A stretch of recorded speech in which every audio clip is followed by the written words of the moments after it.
শুনে জানে বাহে, বন্ধ থাক লেখাপড়া, অন্ধ থাক জাতি, আগামীতে দেশ চালাবে মুক্তিযোদ্ধার নাতি। বাংলাদেশের মুক্তিযুদ্ধের সন্তানেরাই শুধু কি মেধাবী, আর আপনার আমার সন্তান কি লাড্ডু, ঘোড়ার লাড্ডু মনে হয়? না আমরা রোহিঙ্গা, আমার সন্তানেরা কি রোহিঙ্গা ভাড়াটিয়া? বাংলাদেশের মুক্তিযোদ্ধারাই কি দেশ স্বাধীন করার পর তারা তাদের দেশটা, তারাই সব কিছু, তাদের নাতিপুতি 14 গোষ্ঠী পর্যন্ত পাবে।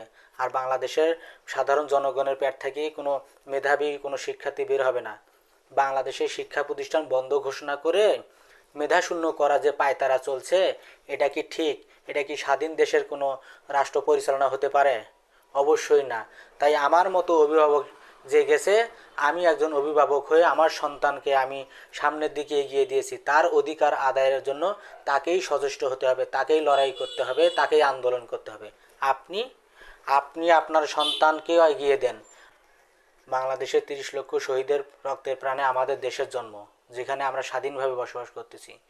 অতএব আপনিও সচেষ্ট হন, আপনার সন্তানকে অধিকার আদায়ের রাজপথে নেমে দেন। সবাইকে ধন্যবাদ।